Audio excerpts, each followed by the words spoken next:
Missile जो है वो इस तरह की चीज होती है। ये बाकायदा इसके अंदर जैसे ये देखो ये फिट हो जाता है, तो ये आप देख सकते हैं कि ये कोई मोटर है।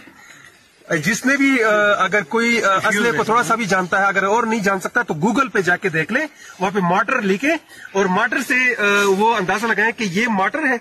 इस तरह का मोटर नहीं होता, ये बाकायदा मिसाइल है, उसके अंदर बाकायदा इलेक्ट्रिकल सारी चीजें लगी हुई हैं ये, और इसमें ये सारे ये नंबर्स वगैरह लगे हुए हैं। ये इसके अंदर सारे जो गैजेट्स हैं ये इलेक्ट्रिकल गैजेट्स हैं, तो ये हो ही नहीं सकता कि कोई ये मॉडल है। ये बाकायदा मिसाइल है और ये मिसाइल ड्रोन से दागा गया है।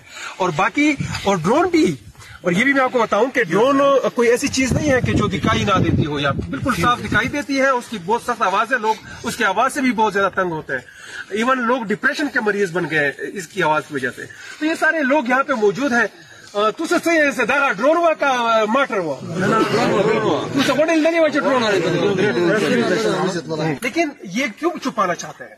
इसकी वजह यह है कि ये अब तक जितने भी ये पहले जब ये अमेरिकन ड्रोन हमले होते थे उसको भी छुपाया गया। यहाँ पे हयातुल्लाह खान एक सहाफी था, वो जिसने ये साबित किया कि ये ड्रोन हमले हो रहे हैं, उसको बाकायदा गायब करवा के फिर मरवाया गया। क्यों इसको छुपाया जाता है? इसको इसलिए छुपाया जाता है ताकि इसके ऊपर कोई बात ना कर सके और फिर इनको खुली छूट दी जाए, ताकि ये लोग जितना भी ये इंसानी हकूक की पामाली कर सके, इनको खुली छूट हो। अब इन लोगों को यहाँ पे ये अवाम आप देख रहे हैं, ये इसके खानदान वाले हैं, यहाँ इलाके के लोग हैं, गांव वाले हैं, इनको ये तशवीश है। इनको ये तशवीश है कि ये अगर यहाँ पर ये मासूम बच्चे इसमें शहीद हो रहे हैं, अब जाके ये पाकिस्तान आर्मी ये ड्रोन हमले कर रही है, तो हो सकता है कल को हमारे जनाजों पे, हमारे घरों में, हमारी शादियों में ये इस तरह का हमले शुरू हो जाए। तो इसके लिए हम ये बाकायदा इत्तेफाक भी पैदा करेंगे कि हम किसी सूरत भी इन ड्रोन हमलों में आम आवाम की जो बिल्कुल ये ड्रोन हमले बंद होने चाहिए।